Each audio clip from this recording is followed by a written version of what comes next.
Assalamualaikum warahmatullahi wabarakatuh. Selamat malam dan selamat atas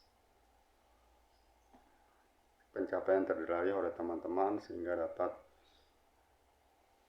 belajar kembali atau belajar bersama dengan saya Ahmad Fauji untuk membahas mengenai rekayasa perangkat lunak. Jadi kedepannya nanti kita akan membahas apa saja yang ada di rekayasa perangkat lunak dan apa itu rekayasa perangkat lunak. Sebelumnya saya harap teman-teman bisa dapat membaca materi dan melihat artikel-artikel mengenai rekayasa perangkat lunak. Pembahasan kita pada malam hari ini kita akan membahas mengenai definisi dan sejarah rekayasa perangkat lunak. Apa saja yang menjadi definisi dan sejarahnya? Apa sih rekayasa perangkat lunak? Seperti apa awal pertama kali rekayasa perangkat lunak ini diciptakan, seperti itu ya. Dan ada tambahan mengenai ruang lingkup rekayasa perangkat lunak. Kita bahas mengenai rekayasa perangkat lunak. Kita harus pisahkan terlebih dahulu apa itu perangkat lunak dan apa itu rekayasa perangkat lunak. Jadi kita pisahkan dulu. Yang dinamakan rekayasa perangkat lunak merupakan sebuah program komputer yang terasosiasi dengan dokumentasi perangkat lunak seperti dokumentasi analisis kebutuhan, model desain, dan user manual. Ya. Jadi ini menurut Salahuddin di tahun 2016 dalam bukunya, beliau mengatakan bahwasanya perangkat lunak merupakan sebuah program komputer yang tentu tujuannya untuk memberikan kemudahan bagi para penggunanya atau pelanggan dan user itu sendiri. Jadi yang berkaitan dengan sebuah sistem yang memudahkan atau semua yang terkomputerisasi lah, boleh dikatakan itu merupakan perangkat lunak. Ya, teman-teman pasti sudah mengetahui perangkat lunak seperti apa. Silakan dibaca-baca. Banyak sekali artikel yang membahas mengenai perangkat lunak ya. Oke, selanjutnya ketika perangkat lunak ini ditambahkan dengan rekayasa, maka menurut badan organisasi sebuah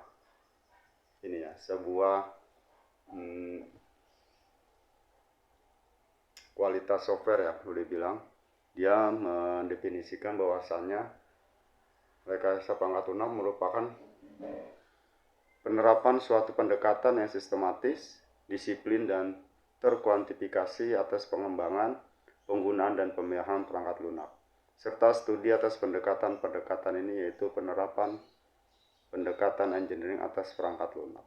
Ya. Jadi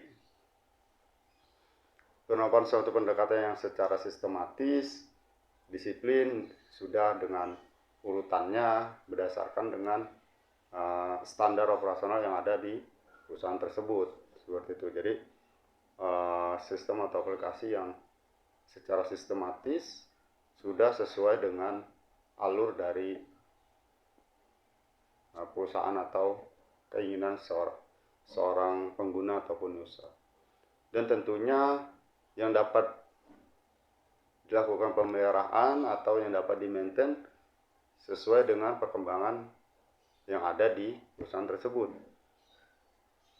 Ya, jadi dia itu memang sebuah sistem yang sangat disiplin dan terkuantifikasi serta dapat dikembangkan. Intinya seperti itu. Ya, saya rasa ini sudah paham. Silakan nanti untuk ketidakpahamannya bisa dibaca lagi untuk bukunya. Selanjutnya, karakter dari perangkat lunak tersebut. Nah, apa saja yang menjadi karakter dari perangkat lunak ya? Karakternya yaitu dapat terus dipelihara, ya, dalam artian tidak sekali pakai. Jadi ketika kita sudah membuat aplikasi aplikasinya tetap berlanjut. Nah, itu dinamakan perangkat lunak. Karakternya seperti itu. Kalau misalkan kita membuat sekali jadi, dinamakan bukan perangkat lunak seperti itu. Jadi karakternya memang dapat terus dipelihara. Setelah perangkat lunak selesai, dibuat seiring berkembangnya teknologi dan lingkungan. Jadi dia dapat menyesuaikan perkembangan dan situasi yang ada di lingkungan tersebut seperti itu. Jadi bisa dikembangkan ya. Yang pertama. Yang kedua, dapat diandalkan dengan proses bisnis yang dijalankan, perubahan yang terjadi. Nah, jadi perangkat lunak juga harus dapat diandalkan untuk menunjang proses bisnis sebuah perusahaan. Jadi jangan sampai nanti tujuannya untuk memudahkan malah mempersulit. Nah, ini yang seringkali para user ketika mendapat sistem yang baru, mereka merasa kok sekarang malah agak ribet ya. Nah, itu berarti ada kesalahan dalam menganalisanya, dalam menganalisis sebuah sistem ya. Ada kesalahan atau ada kekurangan yang mungkin miskomunikasi di sana. Dan tapi ini sifatnya mungkin bisa di maintenance, bisa diperbaiki. Selanjutnya, efisien dari segi sumber daya dan penggunaan. Tentu saja semua yang berkaitan dengan perangkat lunak, berkaitan dengan sistem komputer, atau lebih tepatnya aplikasi, pasti tujuannya untuk membuat efisiensi, membuat semuanya lebih cepat, lebih bebas menekan biaya operasional seperti itu, dan membuat kemudahan bagi karyawan. Jadi semuanya untuk mempermudah tujuannya. Jadi di sana bisa efisiensi, bisa efektivitas, dan bisa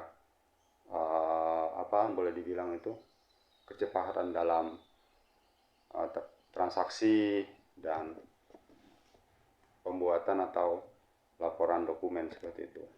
Ya, itu untuk karakternya. Selanjutnya ada kemampuan untuk dipakai sesuai dengan kebutuhan, usability. Nah, ini yang saya rasa yang menjadi ciri khas ya, yang tidak boleh hilang dari perangkat lunak. Ketika kita ingin membuat aplikasi, kita ingin menciptakan sebuah kerja yang baru berdasarkan berbasis sistem.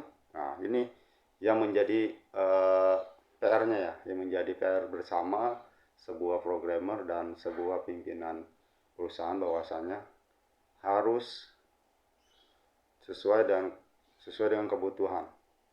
Jadi kemampuan untuk dipakai sesuai dengan kebutuhannya. Jangan nanti ketika teman-teman membuat sebuah aplikasi malah tujuan utamanya hanya sedikit, atau kebutuhan yang dibutuhkan oleh karyawan misalkan hanya untuk sampai dengan pencetakan laporan, seperti itu. Jadi misalkan sebuah perusahaan perbankan misalkan, dia butuh untuk laporan, kita membuatkannya, tapi ternyata ada sebuah program yang tidak sesuai kebutuhannya. Oh, ada yang malah dia untuk tidak membuat laporan, melainkan yang tidak ada hubungannya dengan laporan ya. Misalkan di sana ada data pegawai misalkan, kan itu tidak sesuai dengan fungsinya ya, seperti itu. Jadi sebuah perangkat lunak itu merupakan perangkat lunak yang dapat memenuhi kebutuhan pelanggan atau user sebagai pemakainya. Jadi karakternya boleh kita simpulkan yaitu perangkat lunak yang baik adalah perangkat lunak yang dapat memenuhi kebutuhan pelanggan atau user, bukan malah mempersulit seorang pelanggan ataupun mempersulit seorang user ya. Saya kira sampai di sini sudah cukup paham ya untuk mengenai perangkat lunaknya. Next, sejarahnya ini teman-teman bisa baca. Rekayasa perangkat lunak telah berkembang sejak pertama kali diciptakan pada tahun 1940-an. untuk mengembangkan praktek dan teknologi untuk meningkatkan produktivitas para praktisi pengembang perangkat lunak dan kualitas aplikasi yang dapat digunakan oleh pemakai. Jadi mulai muncul itu sekitar tahun 1940-an. Dan sekitar tahun 1945 sampai 1966 mulai muncul juga istilah yang dinamakan software engineering ya, digunakan pertama pada akhir tahun 1950-an dan awal 1960-an, serta pada tahun 1968 Komite Senato meresponsori 2 konferensi tentang rekayasa perangkat lunak yang memberikan dampak kuat terhadap perkembangan rekayasa perangkat lunak. Jadi di tahun itulah mulai berkembang dan mulai adanya diakuinya rekayasa perangkat lunak. Jadi orang sudah merasa dampak dari rekayasa perangkat lunak ternyata memberikan dampak yang begitu positif bagi kinerja sebuah perusahaan. Next, kita langsung lanjut ke ruang lingkup rekayasa perangkat lunak. Apa sih yang ada di rekayasa perangkat lunak? Apa saja sih ruang lingkupnya? Nah, ini yang ingin kita bahas. Jenis dari rekayasa perangkat lunak yaitu ada perangkat lunak sistem. Jadi jenisnya ya, jenis dari perangkat lunak kan banyak. Nah, ini kita bisa uraikan. Sistem software ya, perangkat lunak sistem. Teman-teman bisa baca di modul, di situ ada pengertiannya apa itu perangkat lunak sistem. Ya, di sini saya bacakan sedikit. Sekumpulan program yang ditulis untuk memberikan layanan terhadap program-program yang lain. Ya, perangkat lunak sistem itu untuk memberikan sebuah layanan kepada perusahaan atau kepada customer ataupun usernya. Ada juga perangkat lunak waktu nyata atau real-time software. Nah, program ini merupakan sebuah program-program yang memonitori, menganalisa, dan mengontrol kejadian di dunia nyata pada saat berlangsungnya suatu aktivitas. Ya. Nah, jadi dia memang sifatnya memonitoring ya, sifatnya memonitoring sebuah kejadian-kejadian yang ada atau aktivitas yang ada di sebuah perusahaan. Nah, ini sistem dinamakan perangkat lunak nyata. Selanjutnya ada perangkat lunak bisnis. Nah, bisnis software seperti pada namanya pasti teman-teman juga sudah mengetahui perangkat lunak bisnis ini, yaitu pemrosesan informasi bisnis merupakan era aplikasi perangkat lunak yang paling luas saat ini. Sistem diskrit, contohnya firewall, account, dan lain sebagainya. Jadi itu perangkat-perangkat yang memang menunjang sebuah bisnis. Jadi seperti misalkan sekarang ada kalau di perbankannya itu ada mobile banking, internet banking, sistem payroll. Nah, sistem payroll yang ada di perbankan merupakan juga salah satu perangkat lunak bisnis. Jadi itu sangat memudahkan. Kalau misalkan dia memiliki 1000 karyawan, dalam penggajiannya perbankan tidak perlu lagi dia menginput satu-satu, melainkan dia cukup upload sebuah file Excel, langsung nanti sistem yang akan mendetek berapa penggajiannya dan ke rekening mana saja, seperti itu ya. Next, ada perangkat lunak untuk keperluan rekayasa dan keilmuan. Nah, ini perangkat lunak biasanya digunakan untuk menganalisa misalkan kendaraan, otomotif, seperti itu. Nah, itu yang dinamakan perangkat lunak untuk keperluan rekayasa dan keilmuan. Jadi perangkat yang memang sebagai tool ya, sebagai penunjang untuk keperluan sebuah penelitian di sebuah perusahaan, seperti itu. Selanjutnya ada perangkat lunak tambahan untuk membantu mengerjakan suatu fungsi dari perangkat lunak yang lain.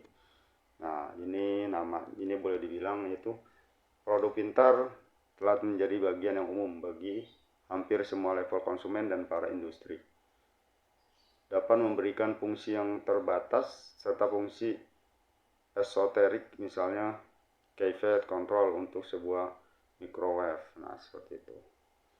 Ada juga perangkat lunak komputer personal.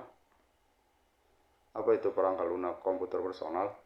Perangkat lunak komputer personal telah berkembang selama dekade terakhir. Program pengulangan kata, speedset, multimedia, manajemen database, aplikasi keuangan bisnis, dan personal jaringan eksternal atau akses database. Nah, ini yang dinamakan perangkat lunak komputer personal. Ada juga perangkat lunak berbasis web yang sekarang teman-teman rasakan banyak sekali aplikasi yang berbasis website ya. Nah, banyak sekali itu yang dinamakan perangkat lunak berbasis web.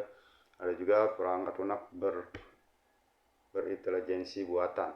Nah, AI. Nah, ini yang mungkin sekarang lagi tren ya. Sekarang lagi berkembang sangat pesat, sedang berlomba-lomba mengembangkan AI. Nah, seperti apa nanti perkembangannya dan bagaimana. Nah, ini yang saya rasa teman-teman sudah mengetahui ya, sudah paham. Ada juga kita masuk ke jenis software yang berdasarkan lisensi. Nah, jenis software berdasarkan lisensi yaitu yang pertama open source software. Ya, seperti yang teman-teman ketahui, apa itu open source software? Software yang terbuka untuk umum. Dia berlisensi, ada yang berlisensi, ada, tapi dia tetap tidak perlu bayar dalam mengembangkan. Nah, seperti sekarang ini kan banyak ya. Di antaranya BDS License, Apache License, ada Mozilla Public License dan lain sebagainya.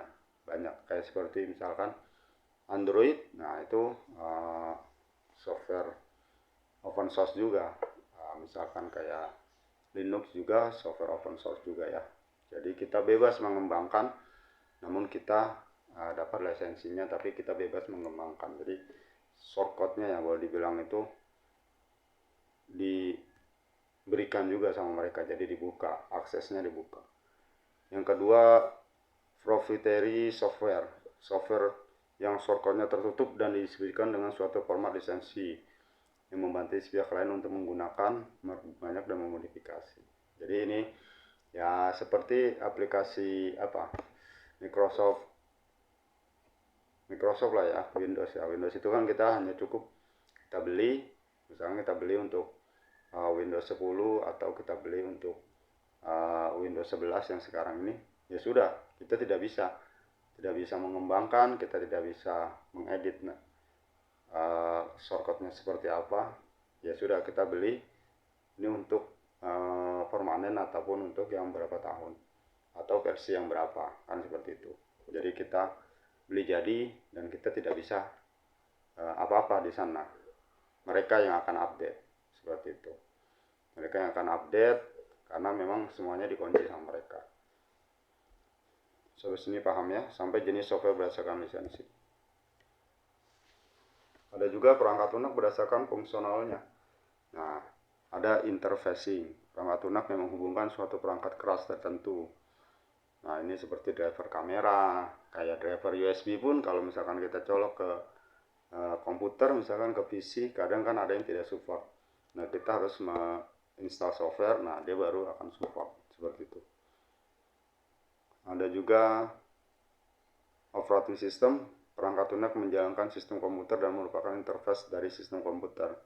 Contohnya itu Windows, Linux, Macintosh untuk Apple. Sekarang malah berkembang MacBook ya, Chrome sudah, Chrome OS sudah ada juga ya, yang untuk laptop anak sekolah itu sudah ada. Nah, itu yang dinamakan operating system. Ada juga program aplikasi. Nah, program aplikasi ya seperti yang kita install di komputer kita, misalkan dia ada program Microsoft Office, ada juga misalkan Zoom, misalkan gitu, Google Meet dan lain sebagainya ya. Itu untuk program aplikasi.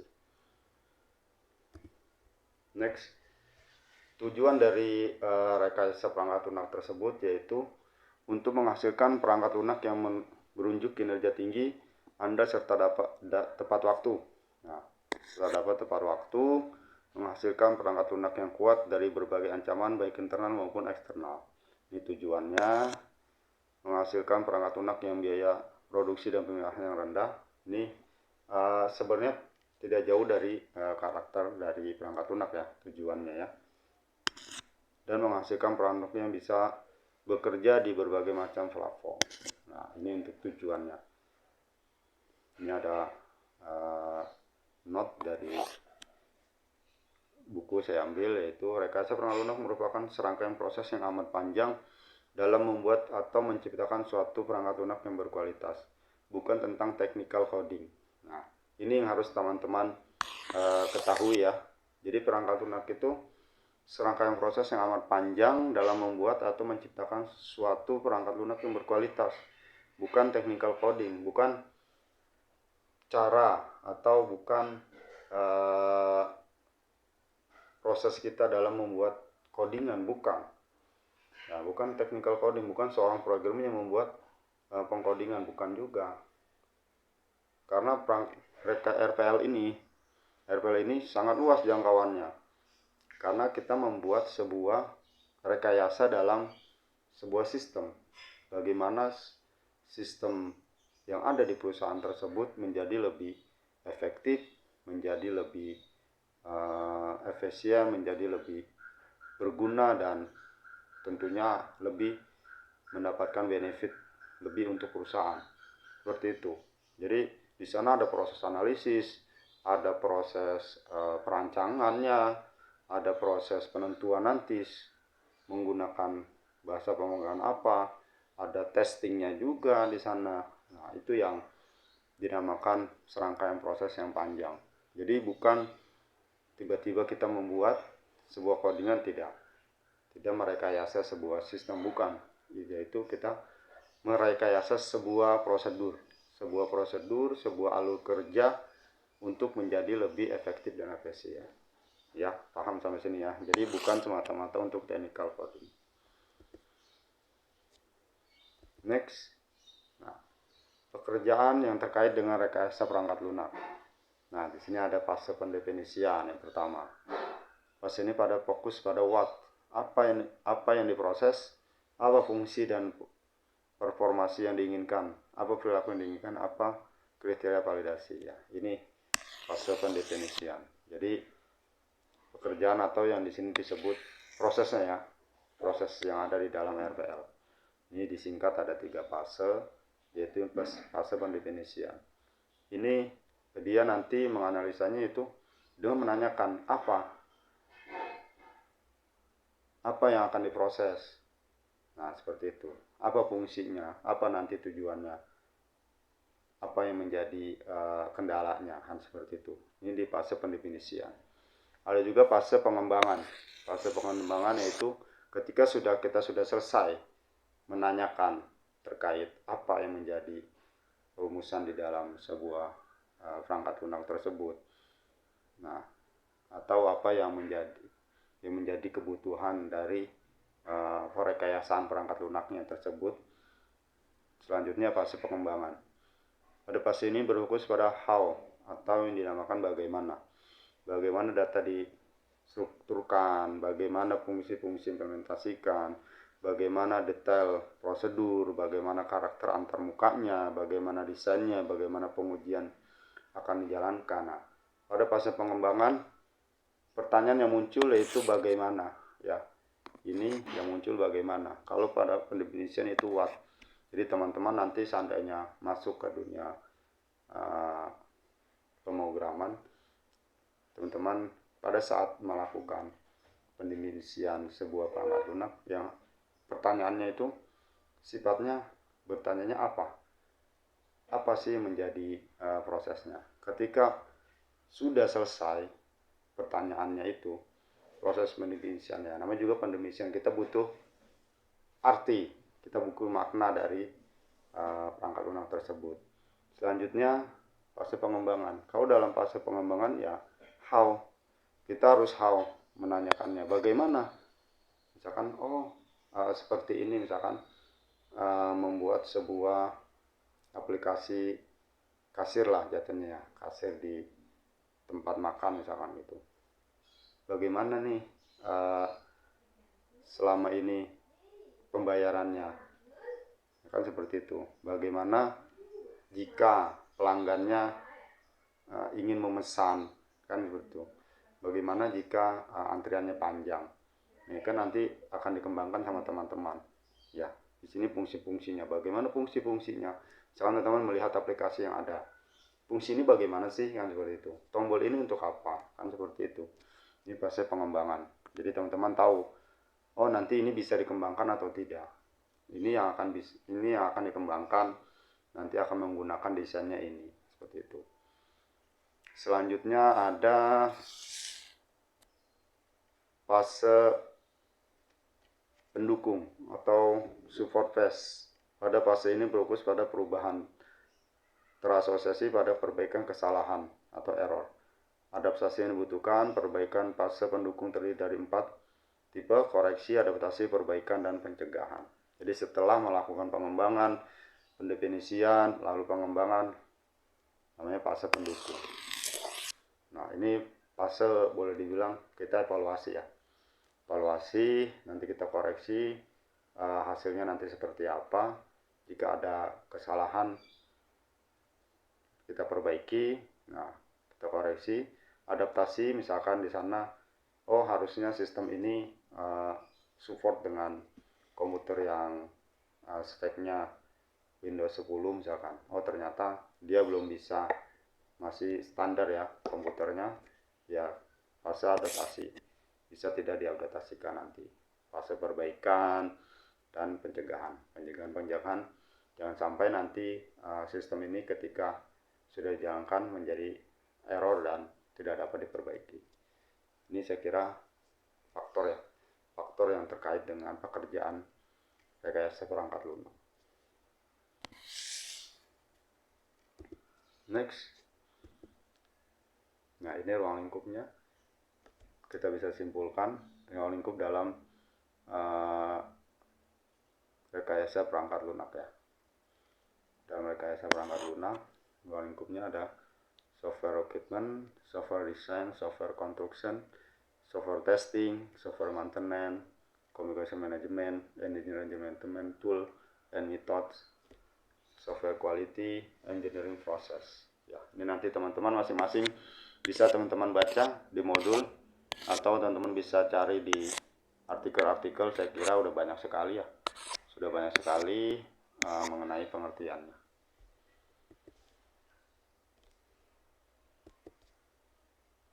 Ini lapisan dalam rekayasa perangkat lunak. Jadi ada 3 lapis. 1, 2, 3. Ya, ada tool. Lapisan proses ya. Ini terbalik nih.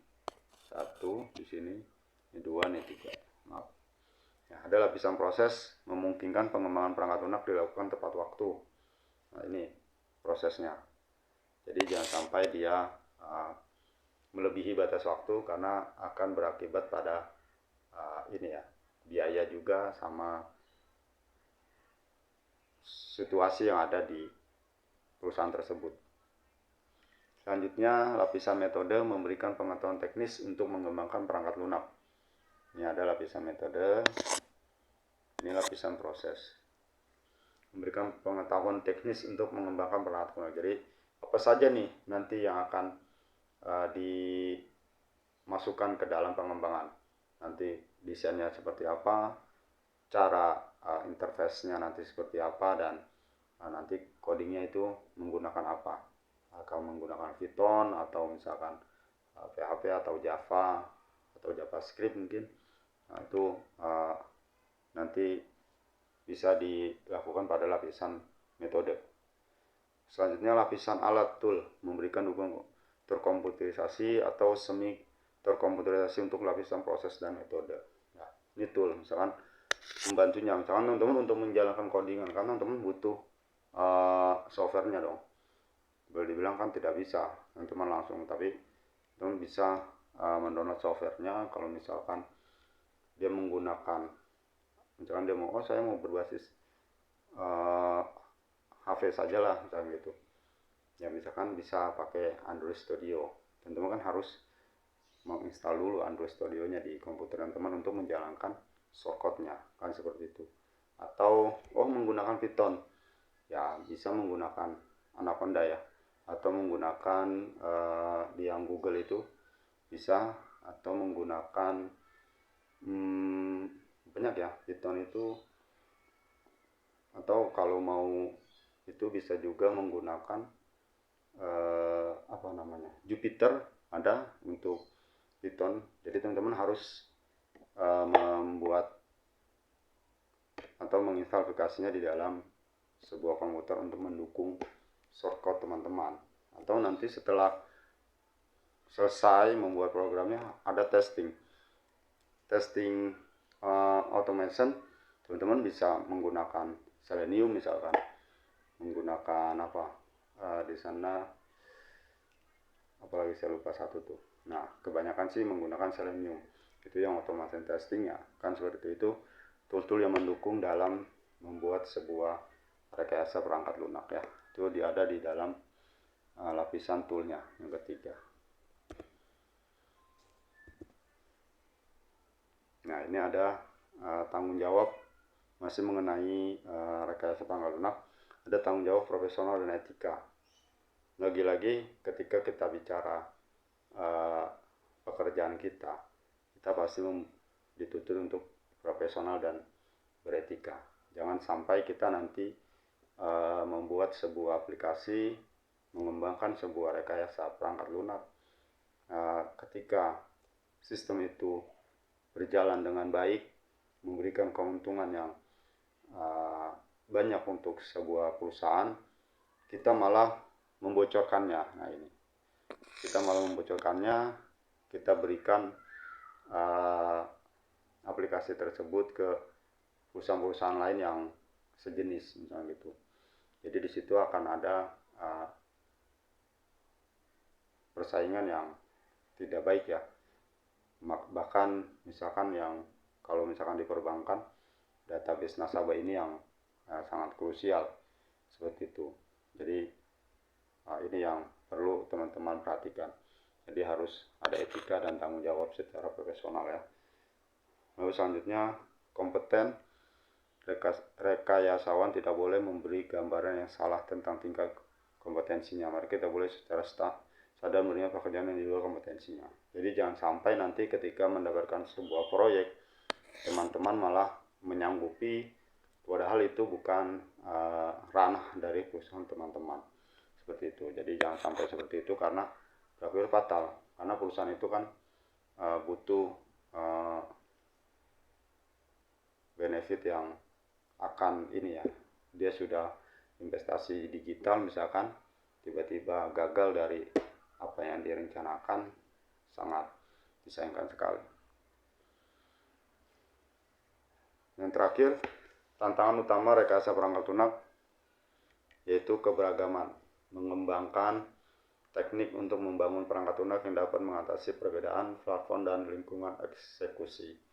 Nah, ini menjadi tantangan. Misalkan teman-teman tadi yang saya bilang, misalkan teman-teman membuat aplikasi, standarnya ini misalkan dia menggunakan Windows 10 dan harus RAM-nya misalkan 8 GB dan minimal SSD-nya lah, menggunakan SSD sehingga perangkat lunak tersebut dapat optimal.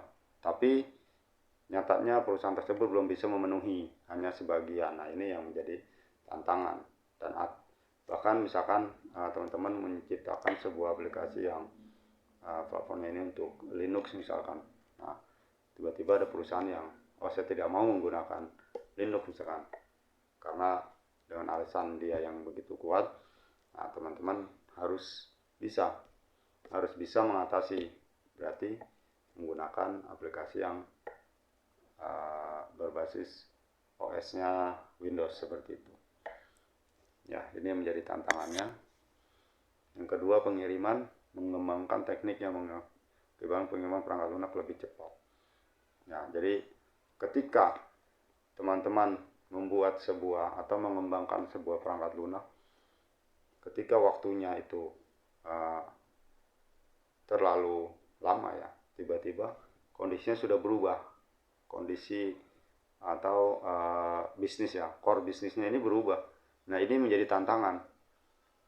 kita sudah 90 atau 80% mengerjakan sebuah perangkat lunak, tiba-tiba dia ini ya apa boleh dibilang tuh berubah core bisnisnya karena memang ada transformasi di sebuah perusahaan tersebut. Nah, ini yang menjadi tantangan, bisa atau tidak nanti perusahaannya. Nah, itu nanti yang butuh diskusi yang panjang kayaknya ya. Selanjutnya kepercayaan, mengembangkan teknik yang menunjukkan bahwa perangkat lunak dapat dipercaya oleh para penggunanya. Ya, ini harus membangun kepercayaan teman-teman.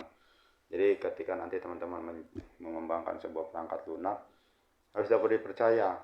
Dalam artian gini, jangan sampai sudah bagus aplikasinya, tapi ketika digunakan sering ketika misalkan seorang karyawan menginput sebuah pekerjaan mereka, ya kan, setelah dia input tiba-tiba besoknya ada 2 atau 3 yang tidak terbaca oleh sistem. Oke, sekali dia perbaiki, dia masukin lagi. Selanjutnya seperti itu.